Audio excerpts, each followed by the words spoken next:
All right, we're here with Skunk from A Good Rogering out of San Antonio. Say hello, buddy. Hey, what's going on? Thank you for having me, Kevin. Oh, most definite. Hey, I just want to let everybody know this is another one of those incredible bands that Rachel Martinez has been sending us out of Texas, and she's doing an incredible job, and I just want to give a big props out to her before we even get started. So, introduce yourself and tell us about your band, buddy. Well, actually, yeah, man, San Antonio is my hometown, and we're actually located in Austin, but I'm from there. The very first gigs I ever played probably were in San Antonio.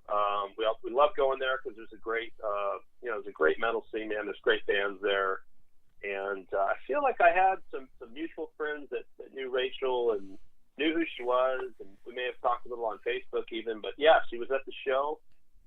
Band, we played a show with the band The Crown that I think you had talked to. Oh yeah, The Crown, dude. Those guys rock. Great guy, man. Awesome band. We were stoked to play that show with them. How'd that come together? Their Hell Yes then. How did that come together? Because we had played a Christmas show here in Austin with a band Snakeskin Prison, who's been around for a long time. And those guys, and we played shows with them over the years. And Mark for The Crown used to play drums with those guys. And yeah, man, he was at that show. And it was funny because we play, and it was like I said, it was a Christmas show, man. I remember he was wearing this ridiculous Christmas sweater. It was pretty awesome. Oh, like an ugly Christmas sweater? Yeah, man. So anyway, we're playing the show, and we have something we'll do quite often. A lot of people ask us to do it, and so we did it at that show. We do the Team America theme song. You familiar with that? Oh, America! Fuck yeah! Oh, dude. Okay, cool. So now I know that I can use profanity on this show. That's good. Good to know. Yeah, yeah, definitely. This is my show. The only thing we don't deal with here is Absolutely. racial shit. We don't deal with racial. Everything else is fair game. So, so we just America, fuck yeah, man. We've been doing that for years, and like a heavy version of that. Oh hell yeah! I mean, it's pretty true to form, and I'll kind of improvise a little bit at the end with the current events and kind of what's going on. You have to send me dude, that. I'll shoot you a link for sure. I know there's a few versions of it floating around on YouTube. One of them is zombies. Not this last show, but one of the ones from San Antonio. Anyway, so yeah, man, Mark jumps on stage and just starts doing the fuck yeahs. It was awesome. It was a great show. We had a great time. We talked a little bit after. I was like, dude, we got to play with The Crown, man. Let's sort this out. And they invited us to come out there and play with them. And that was like their kind of their homecoming show, So we knew it was going to be a good deal, and we've got some really cool fans there as well, just from over the years. And we love the Zombies at the bar we played at. Really, really great people there. So it was a really cool thing. It was kind of like one of those family type events, man. It just felt really good. Just good, great vibes, and yeah, that's kind of how that went. And but yeah, so Rachel was at that show. We talked for a brief moment, and then she told me about this show, and here I am, man. So yeah, it's all well, how it works, yeah. So tell us a little bit about your band and how long. Give us a little rundown of the history and what you guys are all about. Right. So a Good Rogering has, I guess, I don't know, man. It's got a little history for sure. It kind of trying to think now. Probably was conceptualized maybe 2008. Kind of we're kicking back to the MySpace days, man. It's been around for a quick minute, Oh wow, MySpace! I remember that. Yeah, I remember like the name. It's just one of those goofy things, man. It's still around, isn't it? I mean, it's still around, but it's different. I mean, I guess that's something I gotta check out. Good Roger. Yeah, we've been around, and it's funny because the name itself, we've had some, some merchant stuff that lends itself to the tongue-in-cheek of it, which is, pretty popular selling stuff. Right, that's just like the name of this show is the Bearded Clam Show, because I got my beard goes down past my belly button and stuff. So, and a clam is another word for mouth, but then you turn around in the old '70s connotation for pussy. You know what I'm saying? So I know what you mean by tongue-in-cheek. I can already tell Kevin we're gonna have to do this again. Just we'll really advertise it too with some prep on the front end and go, okay, a good Rogering, premieres on the Bearded Clam. I don't think it's gonna get much better. Oh, than don't that, worry. We got a few weeks before this will air, so don't worry. We're gonna take care of all that. Yeah. I was already thinking that too. We're already there, buddy. Beautiful. I love it. Oh, great, man. That's great. Now I can plug my new merchandise and actually have time to get it up on the website. It's perfect. Fuck yeah. Yep.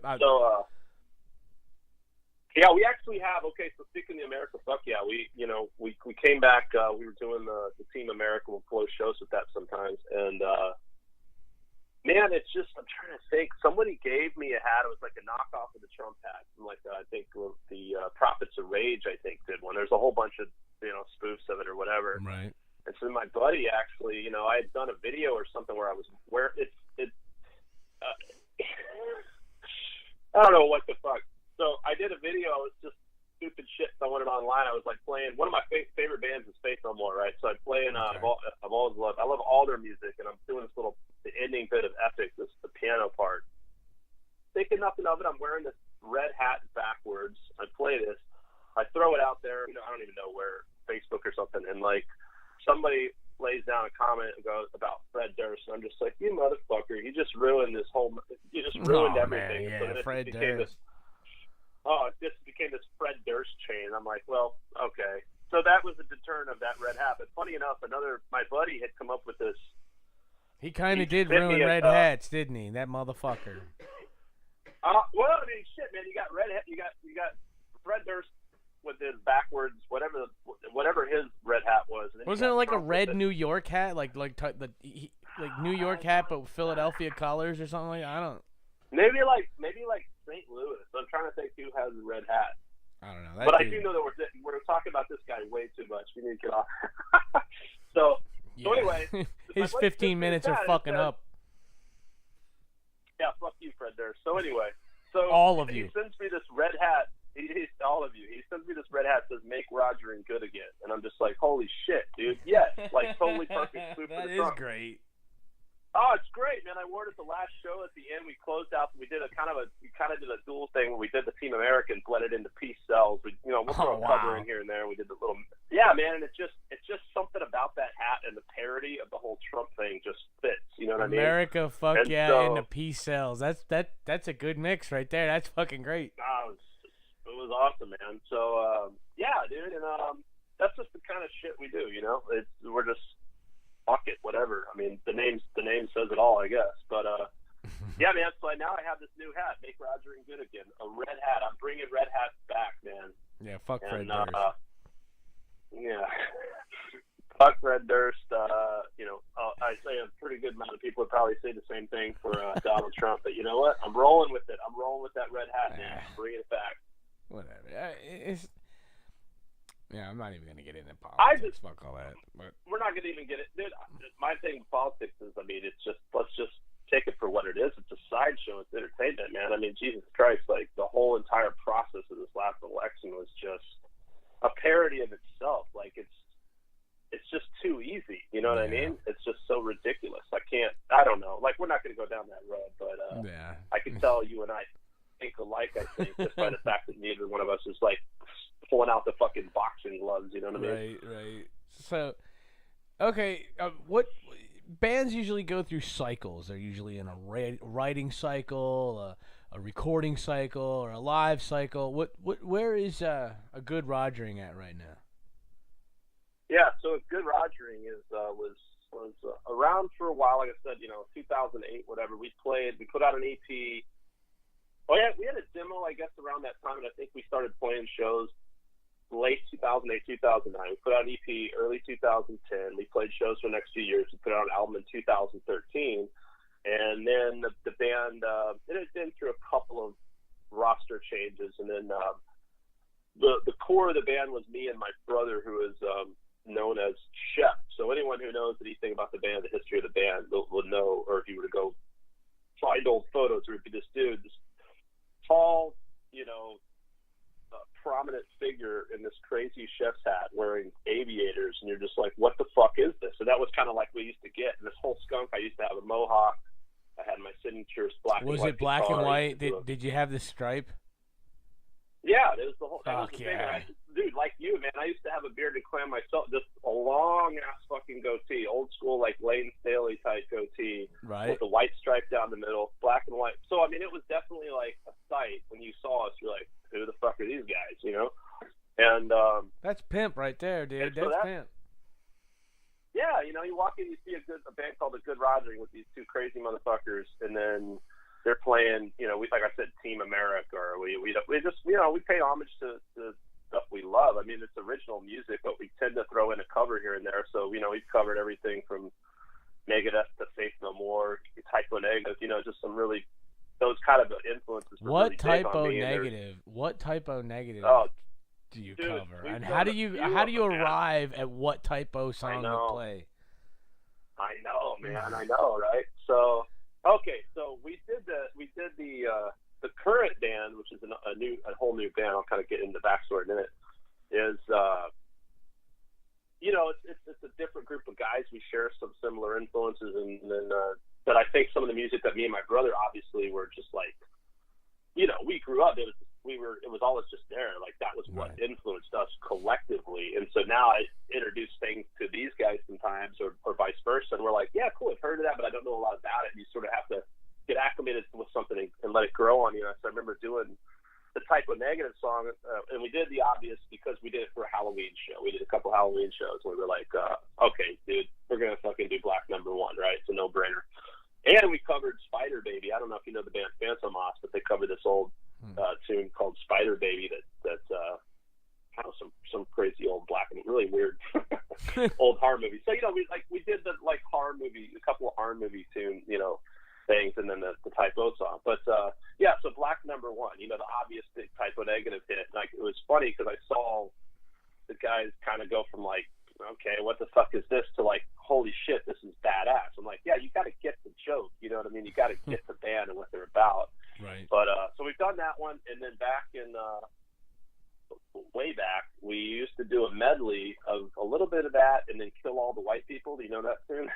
By NoFX?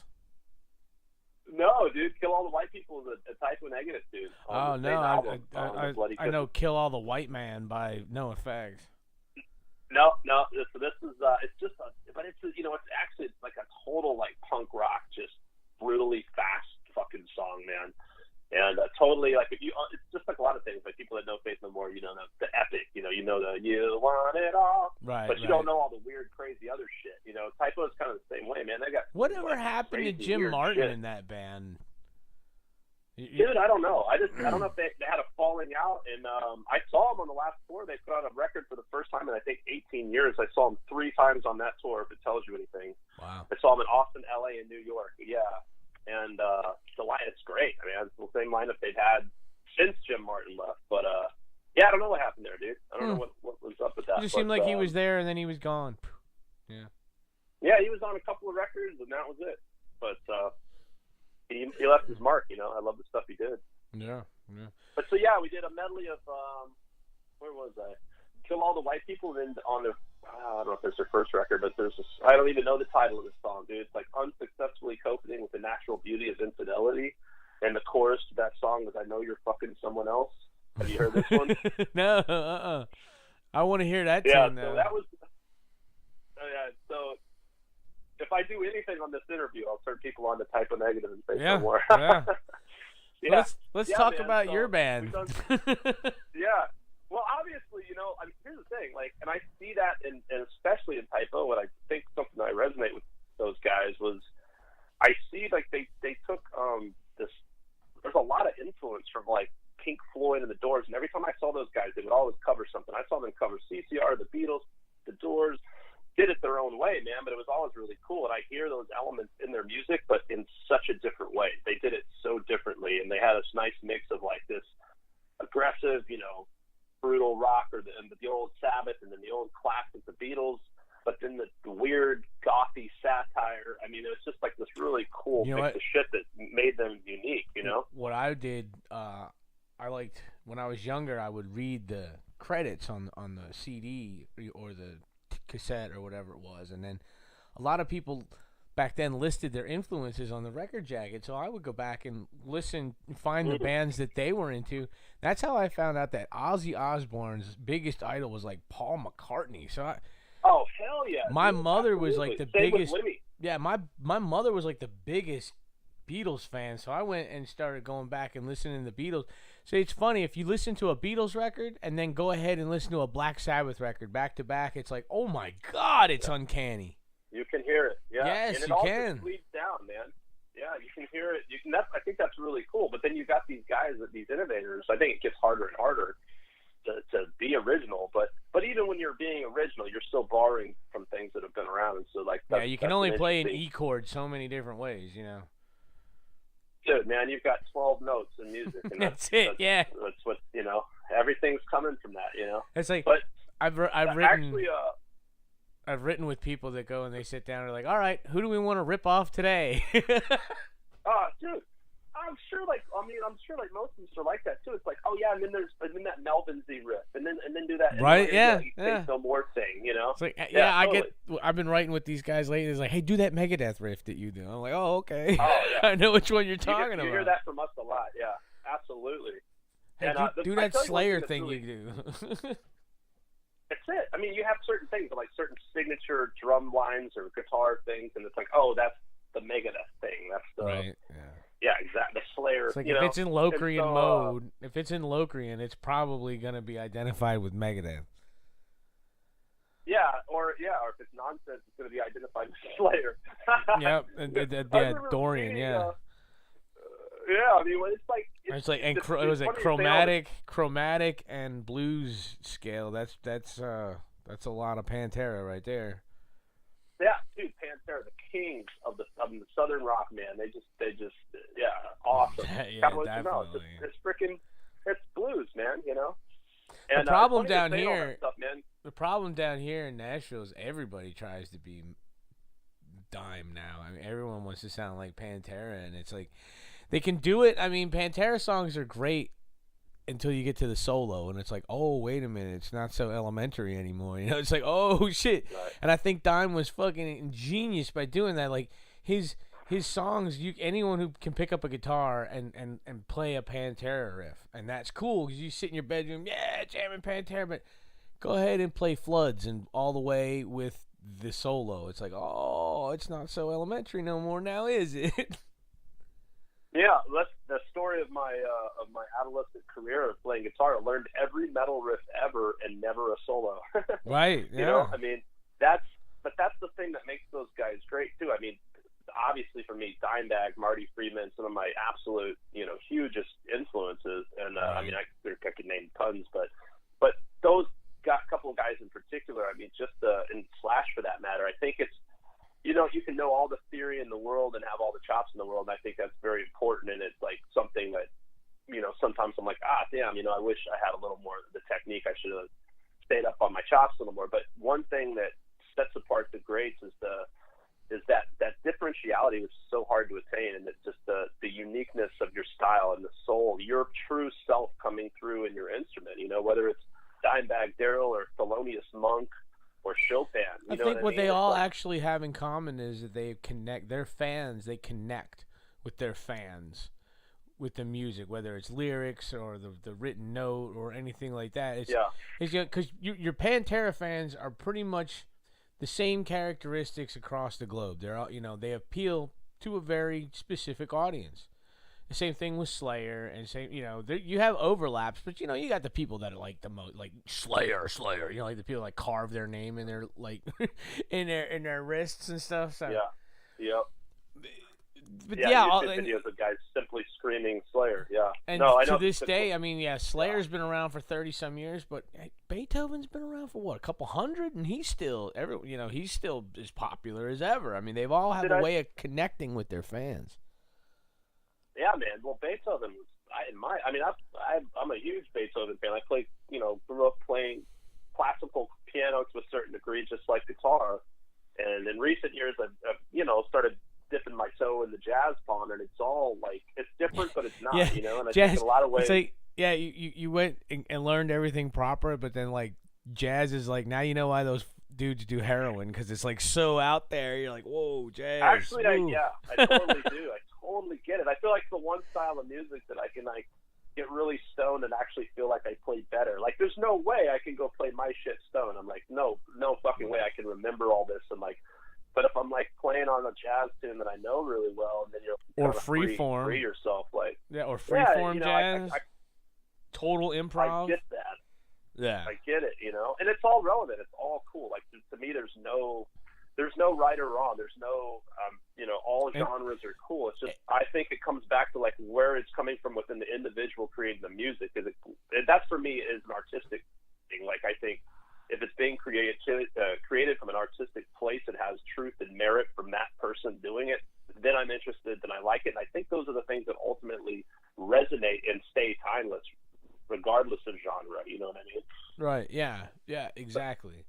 I mean, because you can totally tell, like, a band like Motley Crue, they were a genre-defining band, but they can stand by themselves, too, whereas you turn around and you have L.A. Guns. They were pretty much a scene band, I mean, they're still around today, but that's in what I don't know who's original, who's not. But you know what I'm saying? It's like they both played the same style, but one was the innovators and the other ones were, sure. Okay.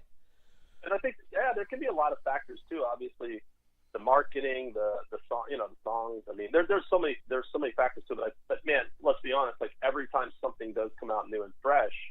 I mean, shit, there's going to be a huge bandwagon, and you're going to have, every time Tool came out, there's 1,000 other fucking bands. I think right now that trend is chick singers.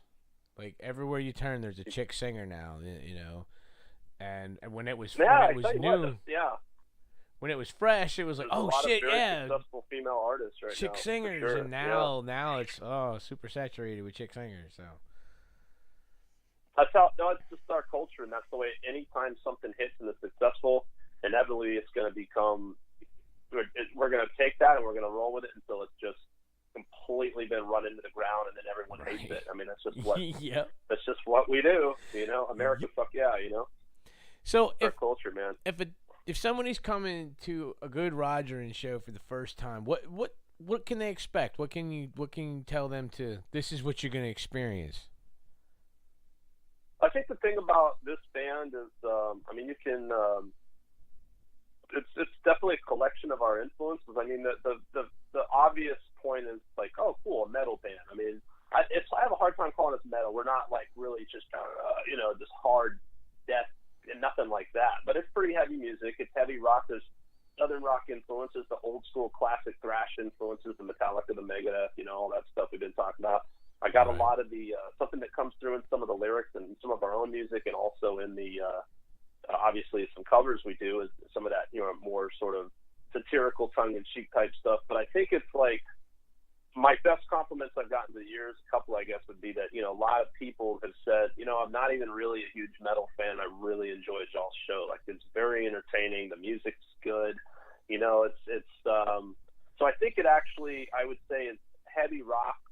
Metal to a certain degree, but we tend to resonate pretty well with a broader audience. I mean, I played tunes, and I played all kinds of cover bands and stuff back in the day, and we would, shit, man, I was so all over the place. It was kind of the forerunner of where I am now. It's like back then we just had no understanding. It was like Willie Nelson 1 minute, Slayer the next. And you had no idea. I don't understand, but you don't get you don't know why nobody else likes it. You're like, what? They go together. Right. No, they don't. I mean, literally, yeah, like literally having someone dancing 1 minute and booing the next. And like now I've figured out how to. That's kind of figured its own path into the box that it exists in now, which is a good Rogering, and. But I think we're able to kind of tap into those other elements and those other genres and break into some of those without getting too far out, where it's still like, okay, this is a rock metal band, but it's fun. I don't necessarily know what to expect, and they might throw me a curveball, and so I would say, maybe a little bit unpredictable in that sense. I think the energy is always good. I love the guys I play with. I feel like we're always pretty on point. But back to that point, I was saying we played a gig, I think, in Lake Charles last year, and man, we walk in and it was kind of like, okay, not nothing special, little venue, whatever. But the sound guy was I guess he runs it or he owns it, I'm not sure, but super cool guy. We got a full-on sound check. It sounded great. They totally took care of us. It ended up being a really great gig, but we start playing. We're the only band of the night. There's not a lot of people there, and I'm getting the old, like, play George Jones and this kind of shit, and kind of a middle-aged crowd. And I'm just like, man, the old me would have just been like, I don't even know. Let's just play, like, fucking covers. No, man, we did our set. And at the end of the night, it was every single person in that place loved it. They bought merch. I mean, it was awesome. So I think it's just sort of knowing how to take what you have, you know, like you borrow from all these influences and somehow make it your own thing, and then that's just what you present. And I think, like, back to what I think hopefully one of our stronger points is just that honesty within the music and within the performance. I think is what people respond to. You know what I mean? Yeah, definitely. So okay, when I was looking up a good Roger and trying to find him online, I had some problems on the Facebook. Tell everybody where they can find your stuff. Yeah, so the best way to find us is to just go agoodrogering.com. Go to the website. That is a hub, and that will take you to our social media: Facebook, Instagram, Twitter, SoundCloud, YouTube. All that stuff is all linked right there, right on the front page, nice and easy. And there's a little bit of backstory there, not a whole lot. There's some music on the site. There's some media. I think our new single is up there. We did a video. Our latest single we put out last year was called The Snail. So all that stuff is on the website, and that's just really the easiest way to access everything immediately. If you Google us, it's a little confused. There's some other stuff floating around, but I feel like for the most part it is, it's funny because I think most of our stuff is actually pretty, will show up pretty quick in the Google search, but the Facebook is one of the few things that, you might have to go I think to it's the a Good website Rogering Band. Yeah, Good Rogering Band is what they have it on Facebook. Yeah. If you do just a Good Rogering, you're going to get like an old, like, not even really used much anymore meme site.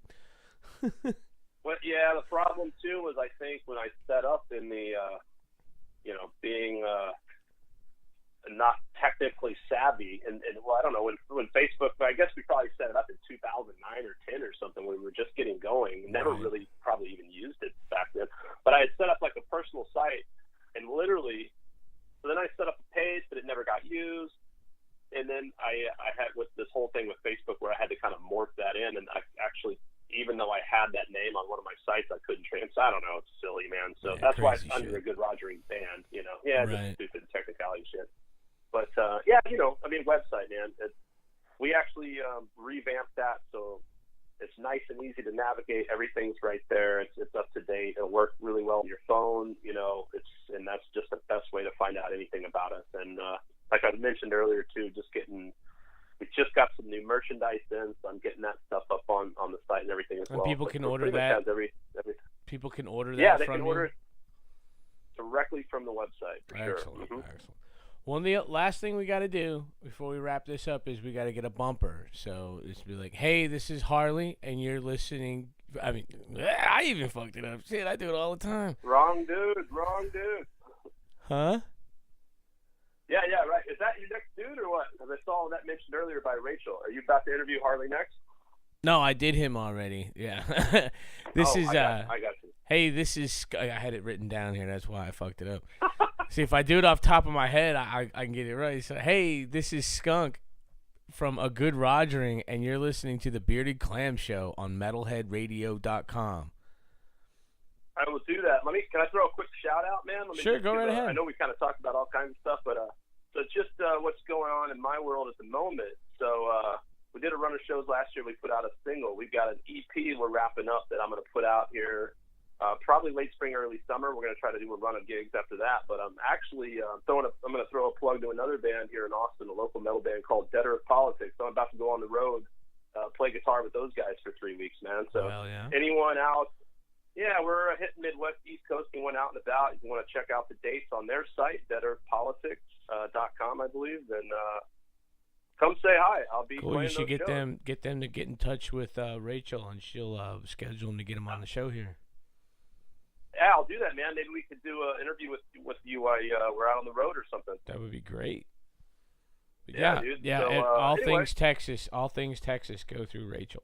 Right on, dude. Right on. Yeah, she's great, man. Super glad I met her.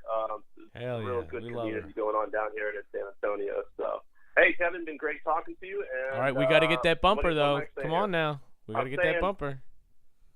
This is Skunk Manhattan with Metalhead Radio. Okay, let's try that again with, hey, this is Skunk Manhattan. Well, All right. Yep. This is Skunk Manhattan with a good Rogering, and you're listening to the Bearded Clam Show on metalheadradio.com. so much to process. I'll try my best. All right, here we go. This is Skunk Manhattan with a good Rogering, and you're listening to the Bearded Clam on metalheadradio.com. Fuck yeah, dude, that's badass. So, thank you so much. Dude. We're glad to have you, and I'm sure we'll be hearing from you real soon. All right, Kevin. Great talking to you, man. Talk soon. Thank you. Bye-bye. Thanks, brother. Bye. This is DJ Nova telling you to tune in to the Bearded Clam Show Friday nights at 8 on metalheadradio.com. Come jam out with your clam out.